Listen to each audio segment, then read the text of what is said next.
डॉक्टरांनी विचारधारा शिकवलेली आहे की धबधब्यातनं, जसं आपण म्हणतो की धबधब्यातनं संबंध धारा कोसळतात, तर धबधब्यातनं कोसळणाऱ्या धारा म्हणजे ती वेगळी झाली म्हणून त्याला धार म्हटलेलं आहे.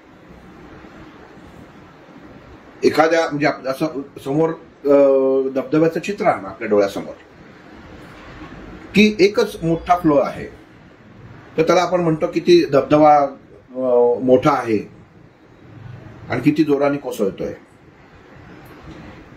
पण जेव्हा तो विखुरला जातो तेव्हा आपण म्हणतो की किती ना धबधब्याच्या धारा आहेत. धबधबा हा एकच आहे, मन आणि विचार हे एकच आहेत ज्या धबधब्यासारखे.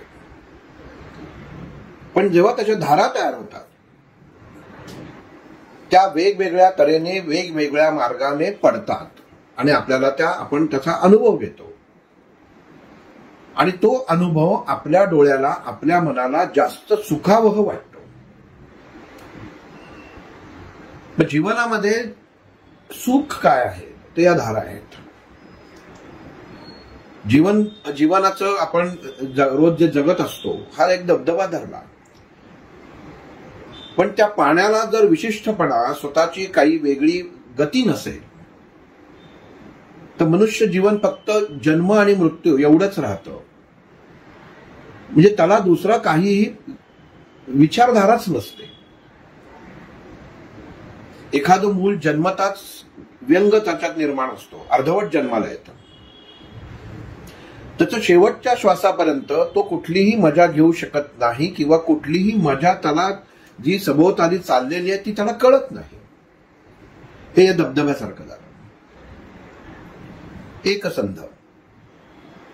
पण जेव्हा त्याच्यामध्ये विभागणी होते, तसं मनुष्याच्या विचारांमध्ये जेव्हा विभागणी होते आणि वेगवेगळ्या धारांमार्फत ते खाली पडतं. बरं, खाली पडल्यानंतर ते एकाच ठिकाणी गोळा होतं. असं होतं का की एक धारा इकडे गेली, एक धारा तिकडे गेली? तर तसं होत नाही. गोळा एकाच ठिकाणी होतं, पण पडताना वेगवेगळं पडतं. अर्थ असा की मनामध्ये उत्पन्न झालेली धारा, विचार जे आहेत हे आपल्या षडरिपूंप्रमाणे कार्यान्वित होतात. त्याप्रमाणे जीवन जगताना आपण त्याचा वापर करतो किंवा वापर केला जातो. पण जेव्हा देह मोकळं करायची वेळ येते तेव्हा त्या एकाच ठिकाणी सगळं जमा होतं. पण हे दृश्य आपण सुंदर विहंगम असं म्हणतो. कोसळणारा धबधबा जर खूप फोर्सनी कोसळत असेल तर सौंदर्य वाटत नाही, त्याच्यामध्ये तुम्हाला रौद्र रूप दिसून येतं. या रौद्र रूपात आपण जायला नको हीच मनाची पहिली भावना होते. मग मनुष्याचं जीवन तसंच आहे की जीवन जगताना आपण जो विचार करत असतो त्या विचारांमध्ये आपण किती अडकतोय, म्हणजे ह्या षडरिपूंमध्ये आपण किती अडकतोय आणि एक धारेने आपल्या जीवनाचा प्रवास करत असतो, त्याच्यावरती आपला संन्यास अवलंबून असतो. म्हणजे थोडक्यात जिथं खाली पाणी पडून एकत्र होतं आणि नंतर पुढे ते प्रवाहित कुठल्या तरी नदीला जाऊन मिळतं. तसं